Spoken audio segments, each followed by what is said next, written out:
زمونږ دلته د راتلو د راجمع کېدلو دغه یو مقصد دی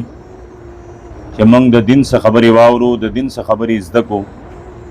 او په هغې باندې په خپله هم عمل وکړو او خپلو خویندو ته او په کور کې خپل چې کومې کشرانې زنانې نګیندې لوڼۍ هغوی ته هم د دې تلقین وکړو چې د هغوی ژوند هم د اسلام په دې مبارکه طریقې باندې تیر شي او د هغوی خپل ژوند په دې مبارکه طریقه باندې د تیرولو کوشش وکړي، نو زمونږ دنیا به هم د راحت وي او زمونږ آخرت به هم یقینا ښایسته شي. الله رب العزت دا دنیا چې پیدا کړې ده په دې کې انسان د ټولو نه اشرف او د ټولو نه عزت والا پیدا کړی دی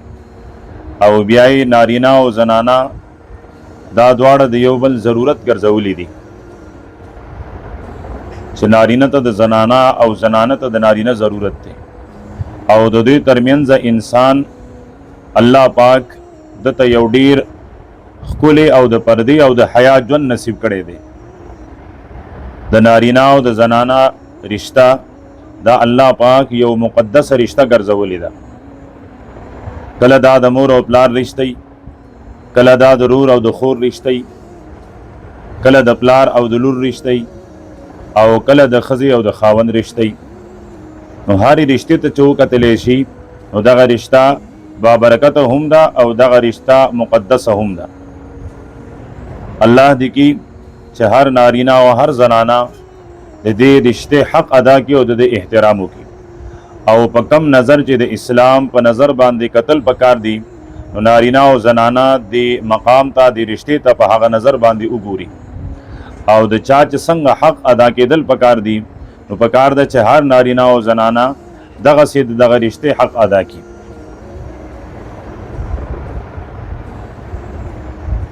نن موږ د مجلس کې زنانه ناست دي نو مخاطب زموږ د خبرو هغه یقینا زنانه دي. الله رب العزت زنانه ته هم یو لوی شان ورکړی دی چې زمانه د جاهلیت کې با زنانه ته د انسانیت درجه نه ورکړل کېدله. دا زموږ د پاک پیغمبر صلی الله علیه وسلم کرم اور احسان دی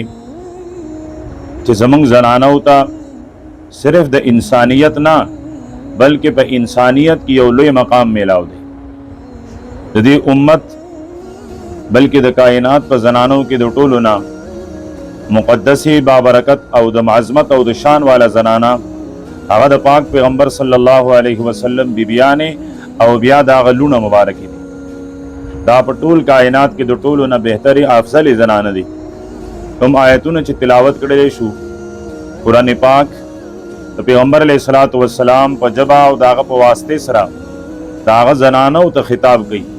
او دغه خطاب د امت د ټولو زنانو ته دی او الله پاک د پیغمبر زنانو ته څه هدایات او څه اصول د ژوند ذکر کوي چې دا صرف د پیغمبر د بیبیانو د پاره نه بلکې تر قیامت پورې چې څومره زنانه هغه دنیا ته راځي او کمې راغلي دي د هغوی ټولو د پاره هدایات او د هغوی ټولو د پاره د ژوند آداب او اصول دي. قرآن پاک د پیغمبر علیه الصلاۃ والسلام زنانه مخاطب کوي چې یا نساء النبی لستن کاحد من النساء، و اے د پیغمبر بیبیانو ستاسو مقام، ستاسو شان، ستاسو مرتبه دا د عام زنانو په شانته نه ده، ځکه تاسو الله پاک د پاک پیغمبر د حجرې او د پاک پیغمبر صلی الله علیه وسلم د مبارک ژوند لپاره منتخب کړي یې. ستاسو شان او ستاسو مقام هغه د نورو زنانو نه ډیر اوچت دی او ډیر ممتاز او ډیر جدا دی. لکه څنګه چې د پیغمبر مقام اوچت دی نو دغسې د پیغمبر د بیبیانو او د لوڼو مقام هغه هم اوچت دی. خو دغه په دنیا او په کائنات کې د ټولو نه بهترین زنانه قرآن پاک هغوی ته هدایات او هغوی ته اصول ښیي. نو اول قانون د هدایت اولنۍ لار د حیا او د عظمت د ژوند اولنۍ سیړۍ او پوړۍ هغه قرآن پاک هغوی ته څه ښیي؟ فرمایي چې تاسو خبرې کوئ نو جولی او نرمې خبرې به نه کوئ، بلکې د عام دستور مطابق خبرې به کوئ. لکه څوک دروازې ته راغی تپوس کوي، ستاسو د والد او د پلار تپوس کوي، یا ستاسو د ورور تپوس کوي، یا ستاسو د خاوند تپوس کوي، نو تاسو د ضرورت مطابق وینا وکړئ. فلان کې په کور کې شته دی، جواب دار دې نشته دی، دانا ته ساو پورې سکار دی، ته کېنا، تا ته اوبه راوباسم، تا ته چای درکم، تا ته فلان کې درکم، ستا اکرام وکم، ستا عزت وکم، ستا دا ستا هغه، د دې خبرو ضرورت نشته دی. صرف دغه هم را تپوس کړلی چې فلان کې په کور کې شته نشته. دا عادت مطابق معمولی خبره لږه خبره هغه هغوی ته کول پکار دي. وایي ځکه که تاسو جولې او نرمې نرمې خبرې کوئ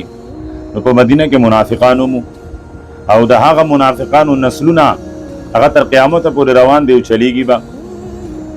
څنګه چې په هغه وخت کې منافق او د هغوی زړونه صفا نه وو، د هغوی سترګې او نظر صفا نه وو، نو دغسې نن هم په امت کې د هغوی اولاد شته دی چې نه یې زړونه صفایي، نه یې خیالات صفایي، او نه د هغوی نظر او سترګې صفایي. قرآن پاک وی چې فیطمع الذی فی قلبه مرض،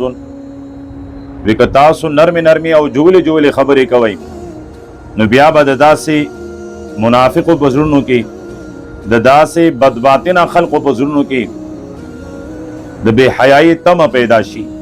نو دوی ته داسې جواب ورکوي چې د دوی د بې حیایي هغه تمه هغه بالکل ختمه او ورکه شي. بیا قرآن پاک فرمایي وی تاسو دویم قانون چې د جاهلیت د دور په شانتې تاسو خپل سنگار او خپل بے پردګي هغه مخکاره کوئ. لکه د جاهلیت په دور کې به چې زنانا هغه څنګه بے پردې وي او د خپل پردې خیال به نه ساته، مخ به هم سرګند، لاسونه به هم سرګند، خپې به هم سرګند وي، جسم به هم سرګندو. نو ولا تبرجن تبرج الجاهلیت الاولى، وی تاسو د جاهلیت هغه مخکنی دور هغه بیا مخکاره کوئ. لکه څنګه چې په هغه دور کې حیا او پرده نه وه، نو داسې تاسو ځان بے حیا او بے پرده مه کوئ. تاسو د بے پردګۍ نه ځان وساتئ. او د زنانو په صفاتو کې د ټولو نه بهترین او لوی صفت هغه حیا ده. حضرت شعیب علیه السلام بوډا دی، په کور کې نارینه اولاد نشته دی، لوڼی دي، څاروي دي، هغه اوبو لبي، نو د هغه قوم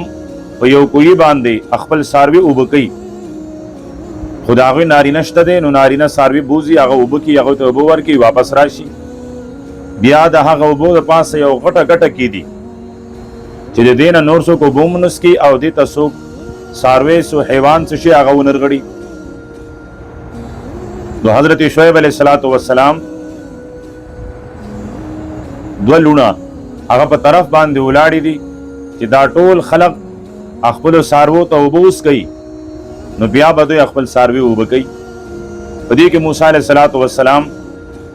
د مصر نه روان دی او دغه ځای ته ورسېده. نو تپوس یې وکړه چې تاسو ولې خپل څاروي نه اوبه کوئ؟ نو هغو ته وینا کوي چې زمونږ پلار هغه ډېر کمزوری او بوډا دی او کور کې زمونږ څوک رونه یا نرینه اولاد یا څوک نشته دی، نو ځکه په خپله راغلي وو د دې خلقو ته د دې سړو انتظار کوو چې کله دوی لرې شي نو بیا به موږ خپلو څاروو ته اوبه ورکو. موسی علیه السلام هغه ګټه هغه د هغه ځای نه لرې کړه او د هغوی څاروي اوبه کړل. دوی چې لاړل نو پلار ته تپوس وکړو چې څنګه داسې زر رالی. اوس د دې نه معلومیږي چې تاسو به د خپلو بچو د خپلو لوڼو هغه څوکیداري کوئ، د هغوی به نګراني کوئ. شعیب علیه السلام پیغمبر دی، خو د معمول مطابق به چې لوڼه په کم وخت کې راتللی، نن د هغې نه لږ مخکې رالی.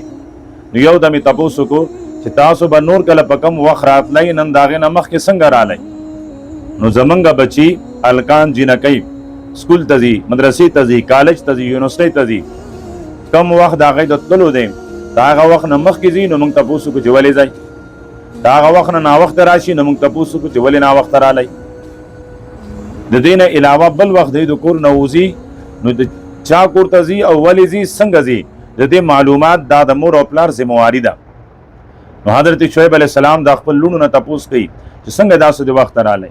نو هغه ابا جان یو سړی میلاو شو ډېر قوي هم او ډېر امانتدار هم هغه زموږ څاروو ته زر اوبه وڅکولې نو زر فارغ شو یو ورشه هغه ته اواز کوي رایولی دلته موسی علیه الصلاة والسلام یو دیوال یو ګټې ته تکیه ولګوله او د 8 ورځو یا د 10 ورځو یا د 7 ورځو وږی دی خوراک څښاکو ته نه دی میلاو شوی الله په دربار کې فریاد کوي رب انی لما انزلت الی من خیر فقیر وی الله ته جما ته څه راکړې نو زه د هغه خیر وږی یم فقیر یم سوالګند یم زما څوک نشته دی ستا نه علاوه مې بله سهاره نشته دی ته ما ته څه خیر یعنې څه د څښاک او د خوراک انتظام راته وکړي دلته د حضرت شعیب علیه السلام لونه رالی نو حضرت موسی علیہ الصلوۃ والسلام فرمائی فجات احداهما تمشي على استحياء وکله چرالی نو پاغي کی یو ما ته مخاطب شولا لیکن دا روانه وی په ډیر حیا باندې د دې دا راتل دا د حیا نه ډکو نو ما صرف دغه یو ټکی عرض کو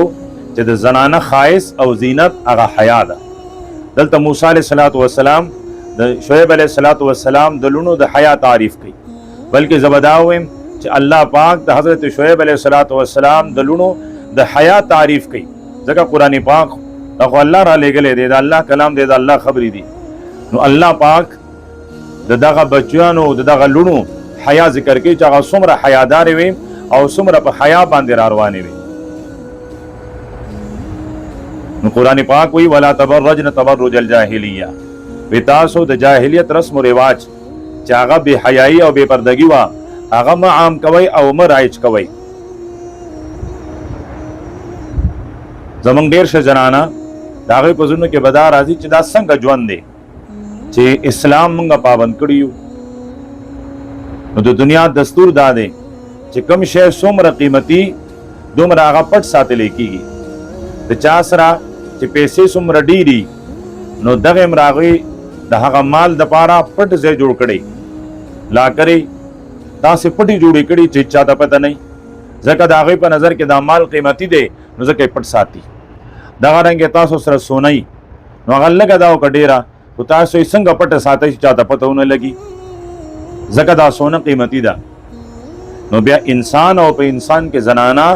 دا د الله په دربار کې ډېرې قیمتي دي نو ځکه الله پاک په دوی باندې صادر اچوي په دوی باندې پردې اچوي او دوی ته دا وایي چې ځان پټې ساتئ ځکه ستاسو حیا ستاسو کردار دا ډېر زیات قیمتي دی که چرته ستاسو د حیا په صادر باندې ستاسو د کردار په صادر باندې داغ ولګي نو صرف ستاسو نه ستاسو وجه باندې دوه نسلونه او دوه قبیلې او دوه خاندانونه هغه په خاورو کې میلاو شي او داغو عزت ختم شي نو ځکه الله پاک او داغه پیغمبر زنانو ته د پردې حکم کوي او څنګه کوي پیغمبر علیه الصلاۃ والسلام ناست دی او بیبیان مبارک دعا داغه سره ناست دي په دې کې صحابي راغی حضرت عبدالله ابن مکتوم رضی الله تعالی عنہ نابینا اورون صحابي دی نو د الله پیغمبر هغه بیبیانو ته فرمای تاسو پرده وکړئ نو ته عرض کوي د الله پیغمبر مونږ خو غلی ناست یو خبرې نه کوو چې دې زموږ आवाज واوري او نور خدا دا چې دې ړوند دی مونږ یې نه نو مونږ سره پاسو او سره د پردې نه دننه لاړې شو خو دلته به یو طرف ته یو ګوټ ته جدا بکینو دې خپل خبرې وکړي چې دې واپس شي نو مونږ بیا تاسو سره خبرې شروع کو یو طرف ته نابینا صحابي بل طرف ته د پیغمبر بیبیانې چې هغه زمونږ او ستاسو د ټول امت مین دي د الله پیغمبر مخ مبارک د غصې نه سور شو او وی فرمایل افعمیاوان انتما وی دا خورون دی خو تاسو هم نن دی خو نه خو تاسو خو یې نه کنه نو څنګه چې د نارینا زنانه ته قتل حرام دي او دغه سي زنانه نارینه ته قتل حرام او څنګه چې زنانه نارینه ته قتل حرام دي نو دغه سي نارینه زنانه ته قتل حرام دي قرآن پاک سورہ نور کې الله پاک داړو ته وی وقل للمؤمنین یغضوا من ابصارهم سما پیغمبر نارینه ته وایا کم نارینه کم چې مؤمنان دي د چا په زړونو کې چې ایمان دی څوک چې دا دعوه کوي چې موږ مؤمنان یو هغوی ته وینا وکړه چې یغضوا من ابصارهم چې هغوی د خپل سترګې ښکته ساتي خپل نظر د کته ساتي ځکه د الله نبی فرمای سهم من سهام الشیطان ودا د شیطان د غشو نه یو غش دی ځکه چې اول سترګې او نظر لګي هغه تصویر زړه ته کوزي او بیا زړه د هغې متعلق سوچ او فکر کوي. نو دغسې الله پاک زنانو ته وایي وقل للمؤمنات یغضضن من ابصارهن. زما پیغمبر هغه زنانو ته ووایه چې د هغوی دعوه دا ده چې موږ مؤمنان یو، د هغوی دعوه دا ده چې موږ د پاک پیغمبر کلمه ویلې ده. هغه زنانو ته وینا وکړه. د الله نبی عرض کوي زما ربه څه ورته ووایم؟ دا ورته ووایه چې یغضضن من ابصارهن، خپل سترګې هغه د ښکته ساتي، خپل نظر هغه د ښکته ساتي چې یو نامحرمه نارینه د پاره د دوی نظر هغه اوچت نشي. لږ په خپل ژوند باندې سوچ وکړو چې آیا زمونږ په کورونو کې، زمونږ په محلو کې، زمونږ په ژوند کې څومره ځله او بار بار څنګه دا شوي چې زمونږ نظر په یو نامحرمه نارینه باندې لګېدلی او د یو نامحرمه نارینه نظر په موږ باندې لګېدلی. اوس خدا هم یو رواج چې د کور ټوله سودا د کور چې څه اخیستل خرڅول دي هغه به زنانه کوي. نارینه خاوند دی په کور کې موجود دی، فارغه دی، اوده دی، پلار دی په کور کې موجود دی، زوی دی په کور کې موجود دی، رور دی په کور کې موجود دی، خو بیا به هم نارینه ځي نن فلانکې بازار دی، نن فلانکې بازار دی، نن فلانکې بازار دی. ستا مثال خو د بادشاهانو، تو خو یو شهزادي، تو خو یو ملکۍ، ته به بادشاهي کوي. دغه خاوند ستا نوکر، دغه پلار ستا نوکر، دغه ورور ستا نوکر، دغه زوی ستا نوکر، دا څومره نارینه چې دي دا ستا نوکران دي. ته به ورته وینا کوې دی به ستا ضروریات تا ته کور ته راوړي. ها چې داسې څه شی چې د نارینه په لاس باندې اخیستل ممکن نه وي، نه ته پلار ته ویلی شي، نه رور ته ویلی شي، نه زوی ته ویلی شي، نه خاوند ته ویلی شي، بیا صحیح ده. لیکن په ژوند کې به داسې څه شی میلاو نه شي چې یو زنانه په دو کې چاته نشي ویلی. نو په کار ده چې هغه د سودا ته تللی، خو دا زنانه به په خپله روانوي او د ګاونډ درې څلور زنانه به اوسرئ. که دوی د 100 روپو که د 1000 روپۍ سودا کوي، خو 4-5 زنانه به خامخا رواني. او دوی به سودا د یو دکان نه کوي، خو ګوري به 10 دکانونه. نو دی کم سے کم 10 نارینهو باندې ستاسو نظر ولګېد او دی 10 نارینهو په تاسو باندې نظر ولګېد. او د الله پیغمبر فرمایي وی کومه زنانه چې هغه په لارې روانئ استشرفها الشیطان، وی شیطان دا نورهم ښکلې مزینه کی کتونکو ته زیات هغو ته راغب شي، مایل شي. او د الله نبی فرمایي چې په دوی باندې د الله او د فرشتو او د ټولو خلقو لعنت وریږي. نو چې د دغسې سودا نه څه فایده چې په تللو کې هم د الله لعنت، چې کوم ځای کې دا سودا کوي هلته هم د الله لعنت، او چې دا واپس تر کوره پورې راځي هغه په دې ټوله لارې د الله لعنت. کله به وایي د مړي دعا لځو، نو د مړي دعا جنازه هغه الله پاک په زنانه نه ده فرض کړي، په نارینه یې فرض کړې ده. نارینه به ځي، نارینه به جنازه کوي، نارینه به ځي، نارینه به تعزیت کوي. که چېرته د زنانه ډېر قریبي رشته داري نو دا دې لاړه شي، دې ته بیا اجازت دی. تپوس ته وکړئ تاسو د چا دعا لتل وایي؟ وي زمونږ هغه ګاونډیان چې دي هغو چې مخکې کوم ځای کې پاتې کېدل د هغوی د ګاونډیانو څه لرې غونې رشته دارانو، یعنې د پنسۍ رګې چې ورته وایي هغه خو لا نږدې دی، دا د پنسۍ د رګ نه هم لرې رشته. زمونږ د هغوی تعزیت او د هغوی لاسنیوي لتلي. نو د دغه تعزیت او د لاسنیوي څه ضرورت شو چې تا په ځان باندې د اسمان نه او د اسمان د پاک مخلوق نه په ځان باندې لعنتونه وورول. نو قرآن پاک د پاک پیغمبر هغه پاکو بیبیانو ته مخاطب دی او هغو ته ولا تبرجن تبرج الجاهلیة الاولى. بیا الله پاک د پیغمبر بیبیانو ته وی وقرن فی بیوتکن، وقرن فی بیوتکن، وی تاسو په کور کې قرارې ونسئ. دا نه دی ویل چې تاسو په کور کې اوسېږئ، ځکه په کور کې خو ټولې اوسېږي. وی نه، تاسو په کور کې قرارې ونسئ، یعنی قرار یعنی تاسو په کور کې ځان داسې کوئ لکه میخ چې ستاسو د دې کور نه بلکل اړوواته هم نه وي، داسې ځان کوئ. دا خطاب د پیغمبر علیه الصلاۃ والسلام بیبیانو ته دی چې معاشره ډېره پاکه وه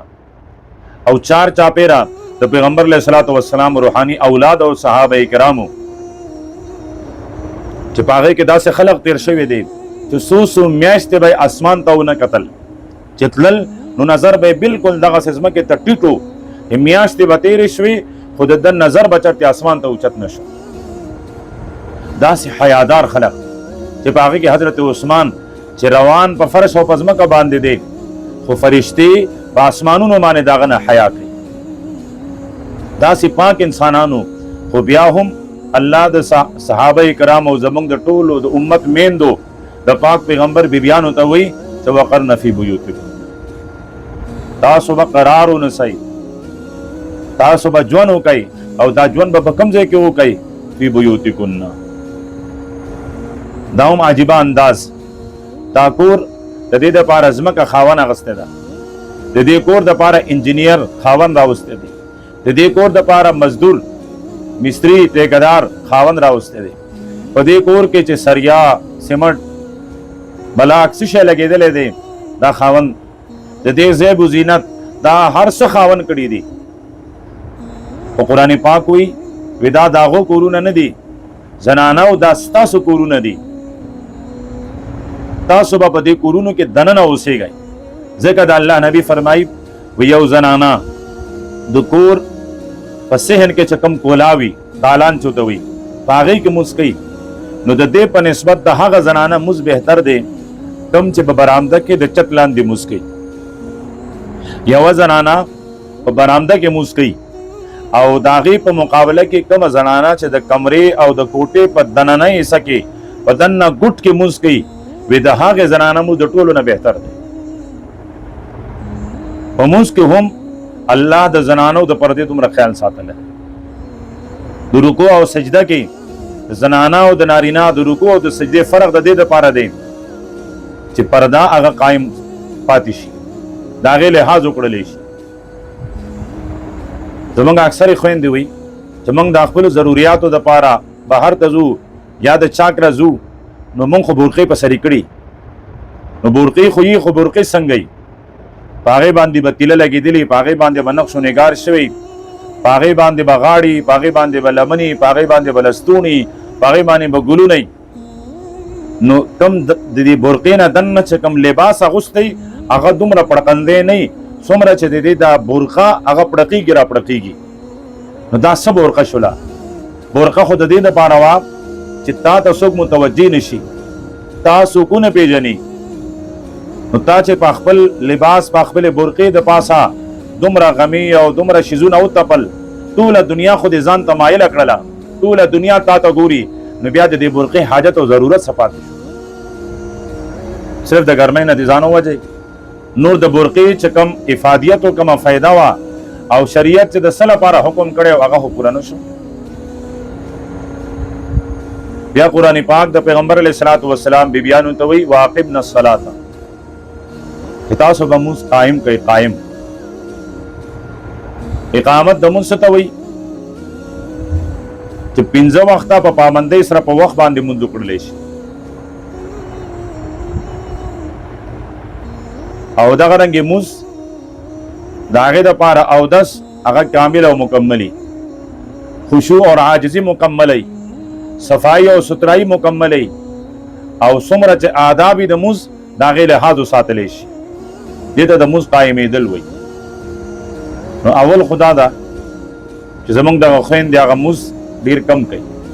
5 منځونو کې چېرته 1-2 منځونه کړي، او دا هم ډېره مونځګزاره زنانه حسابېږي چې د دوی د اولاد نه یا د کور والو نه تپوس وکړي، نو هغوی چې زمونږ مور خو ډېره د مونځ پابنده ده، د مازدیګر او د ماښام منځونه کوي. کله نارینه تعریف کوي وجي الحمدلله زمونږ کور والا ډېره دینداره ده، 2 منځونه 3 منځونه خو پابندۍ سره روز کوي جي، حالانکه الله پاک په دې باندې 5 منځونه فرض کړي دي. نو دې ته اقامت الصلاة نه وایي، د مونځ قایمېدل نه وایي. مونځ قایمېدل دې ته وایي چې 5 منځونه یو مونځ چرته پاتې نشي، چرته قضا نشي.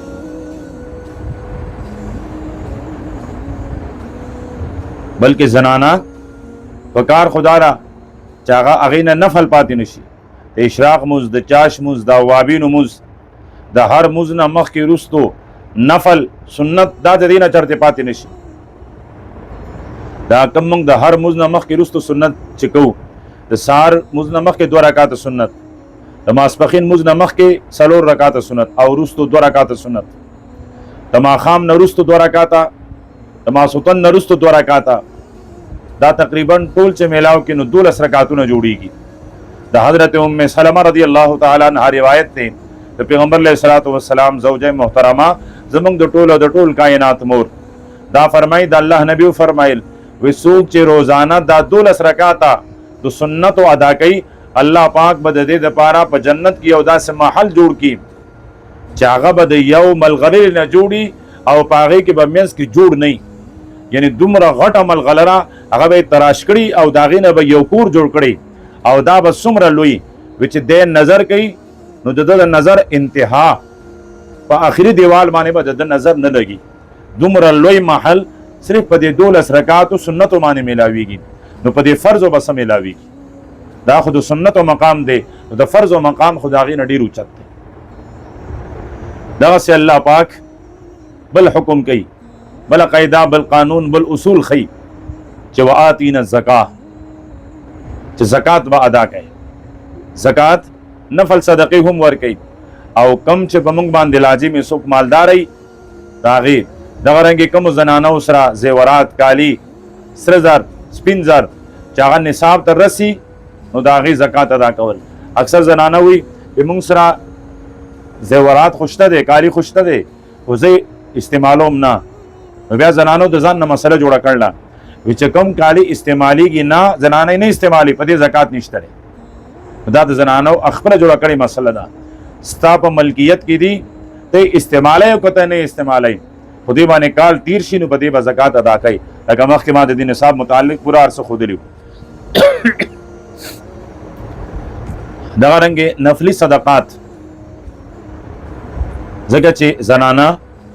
هغه د نارینه په نسبت لغونی بخیلی کنجوسی نو الله پاک خاص دوی ته حکم کوي چې زکات ورکوي، یعنی نفلی صدقات هغه هم کوي.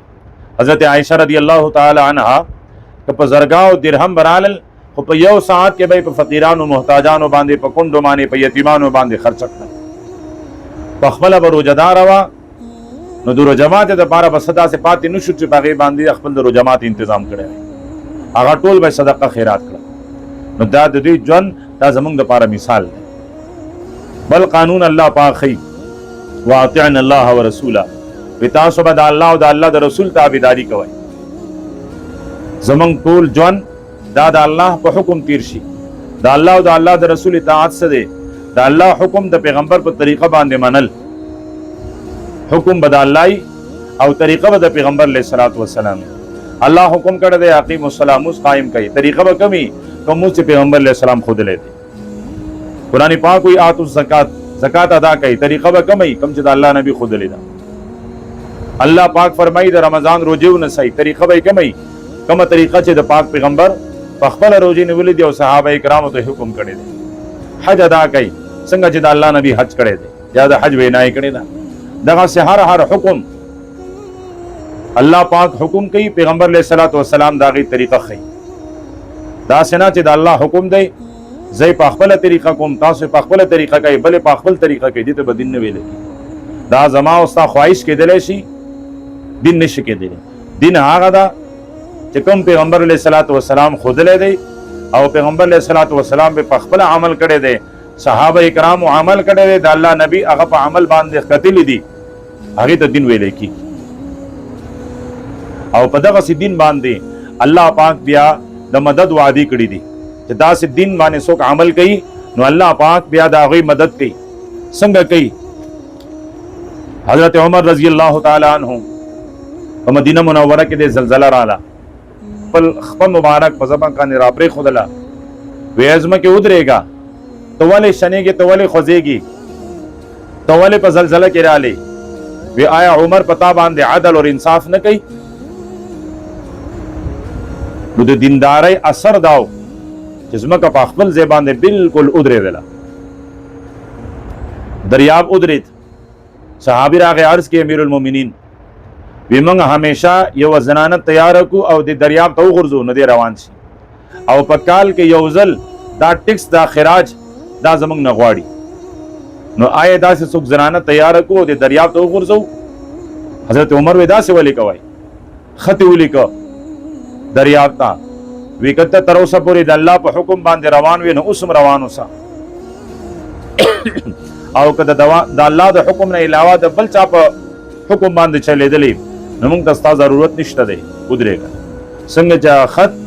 هغه دریاب ته ورسېده دریاب روان شو سر نواخله تر اخبو پورې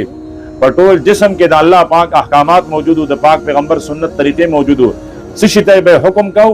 هغه به هغه حکم پورا کو او جمعات کې په مسجد نبوي کې ناشته الله پاک هغه ټول منازل مخې تکړل چې یو ځای کې صحابه کرام لخر موجود دي دشمن د شا طرف نه روان دي یو غر نه حمله کوونکې دي نو आवाज یو کوي یا ساریه الجبل وی لخر والو غر خیال وکي ورته وګورئ صحابه کرامو تاسو کو بیا امیر المؤمنین دا څنګه आवाज فلان کې ځکه لخر هغه د غر په لمنه کې د پاسنه غر باندې دشمن حمله کوله ماغو ته आवाज کله چې هغه لخر راغی تاسو کو د جمعې ورځ وا داسې د غرمې ټیمو تاسو د حضرت عمر आवाज اوریدل وی آو وکړه چې عمر आवाज نه وکړي موږ به شکست وړلې وي دا خو د عمر आवाज راورسید موږ الله د شکست نه بچو هغه به هوا ته आवाजونه کول هوا به دا خبره منله په مدینه کې یو ځل ور ولګید حضرت عمر رضی الله تعالی عنہ صحابی حضرت تمیم داری ته فرمای ویلاټ شدا ور مړکا دا ور واپس کا نو هغه د خپل صادر نه دا سه کوڑا او دا سه یو رسۍ غونه جوړ کړلا څنګه چې سره د سارو د پاره رسۍ جوړي او بیا یې پاغه باندې هغه ور وهل شروع کړل په کم زمانه به چې هغه صادر هغه رسۍ په شان ته هغه غوټه هغه لګیدله ور برور واپس کېدو هغه ټول ور دغه سه واپس شو ځکه چې په ژوند او په ژوندۍ کې د پاک پیغمبر را لېګلې هغه ټول دین موجودو نو کوم چرته په دې دین باندې عمل وکړو زمونږ د ژوند ټول کارونه به موږ ته آسان شي بیا به هر څه زمونږ تابع خو افسوس پدې دی چې زمونږ په ژوند کې نور هر څه شته دی خو دین نشته دی صحابي حضرت سعد ابن وقاص رضی الله تعالی عنہ د ایران د فتح لپاره روان دی مس کې دریاب دی کله چې دریاب ته ورسېد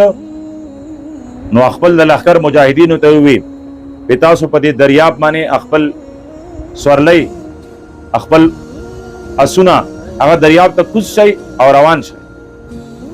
هریانو چې دریاب دې په دې کې د سارو د خپل دغه سره کوزيګو نو مونږه غرقېګو او د حضرت سعد ابن ابي وقاص حکم دې دوه روان شو وکړه چې د دریاب نه پورې وتل وای قتل نو د سارو چې کوم اخپی دي دا هغه کر سنډي سرونه لاندې هغه هم لاندې دي لاندې شوی بیا تاسو کو وې د چانه په دریاب کې څه شیخ نه پاتې شي